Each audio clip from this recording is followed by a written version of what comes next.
You're listening to the Mark Bradford Alchemy for Life podcast. Ooh, a new kind of tension. Well, hey there. Welcome back. Is there any tension in the air? Ooh, these lead-ins are just so brilliant, are they? No, they're not.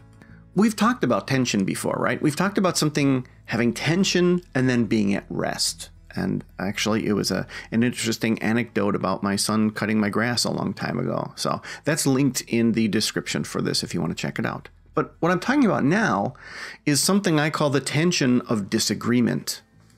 Well, everything's going to be okay. Does that relieve you? Do you feel better when I say that? It does, especially when it comes from a higher status individual. And if you want to look at status, you can go check out my series of books, starting with The Status Game. Soon to be released, The Status Game 3. Thank you. And it may make you feel good, but it doesn't really do anything. I mean, look, it's a perfectly acceptable phrase if you're doing everything you can to solve a problem, to get out of a situation, to overcome something. Or if you've just been beaten up so much and you need a break. But what if you haven't even started working towards a goal? So try this out. Let's say you're single and you really want to meet someone. Do you prefer to say to yourself, don't worry, there's a plan. I will meet the right person. I can feel it. I know it's in my future. Or, I'm never going to meet the right person.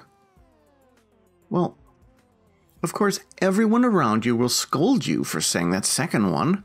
Don't say that. Don't say that. You're self-sabotaging. And you're putting that out in the universe. Oh. Do I have enough vibrato in my voice when I say that? And you're going to fail if you think that way. Of course, if you think that way, you're not going to succeed. And that just makes it, that's just worse. That's the worst, isn't it? I mean, you're already hurting, and then you're just stating the freaking obvious. And then they go, oh, now you've made it worse. Oh, now I feel 10 times worse than I did. And I was just trying to exhale and just say, look, this is just how I feel, right? I disagree with your friends. See, there's nothing to do. There's nothing to do if you only immerse yourself in the other phrases. The phrases of, everything's going to be okay and so on and so forth. You're removing the task, the fight, the struggle, the tension. Get it? Try it yourself. Pick something. I submit to you that if you say God, the universe, etc., has a plan, everything will be fine. Then you're going to be immersed in this fuzzy, protective, useless warmth. Remember Winnie the Pooh? Yeah. So try the opposite. You'll know why I mentioned him. Try the opposite. Oh my God, this is never going to work. I am never going to meet somebody great. Those are strong statements that your brain will challenge. Your brain is made to challenge stuff. It's made to challenge logic. It's made to weigh statements and test the universe. Do math, physics, all that stuff. If it's wrong, and you will meet someone, your brain's going to say, well, yes. If you keep doing that, you have to think of something else. Think. See, that was the Winnie the Pooh thing. Get it? If your brain isn't challenged, and your problem-solving ability is just blanketed with, it's okay, everything is going to be okay, it's okay. Something's going to fall out of the sky. And you're not challenged, and nothing's going to happen. Okay, Mark, if that's my real name, why do friends do that then? Why do they always just give me these statements you say? My friends say that to me all the time. Every time I talk to them about something like this, they're like, oh, it's okay, you're a really great person, you're going to meet somebody. Or, oh, don't worry, this is a downturn, you're going to be up. And all these placating statements. Why do they say that then? Because they don't want you to suffer. But they don't want to suffer either. Because if they tell you everything's going to be fine, then, well, you'll shut up and talk about something else. See, when you present that to them, They have the two choices. They can either say everything's going to be fine, or they can try to become the problem solver. And they can also get burned by being the problem solver. Men do that all the time. Men are hunter-gathering fixers. And when they hear their lady, their woman, their mate, talk about something, or even their friend who's a female talk about a problem, they immediately want to try to fix it. And they can get burned. Because sometimes it's just a matter of commiseration. But when your friends tell you that, they just want to say it's going to be okay. And then it'll look like you stop suffering, but you'll continue to suffer in silence. I'm sure you've done that for your friends. The exception might be if a friend is going through something very similar to you. And it might not even be an exception, actually. Because if you go through X and you made it through and you suffered and did something and figured it out, and your friend's going through the same thing and they're suffering and you want to fix it for them, your first inclination may not to be, here's the 6-part plan that I've devised for you. Let's go to page 4. Instead, you'll go, look, I know it's really rough right now, but I've been through this. Everything's going to, oh geez, they said it again. Everything is going to be okay, right? But you can't do anything with everything is going to be okay. And we're back to square one again, see?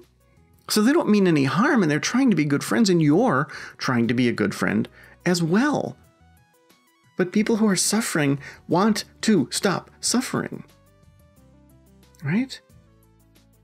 And there's a difference between, oh my God, I just need a beer. Let's just go out and have a beer and laugh at life and yell and stuff and have our brain cells turn off for a little bit. There's a difference between that and everything's going to be okay. Okay, I'm just going to trudge through life and ignore the problem.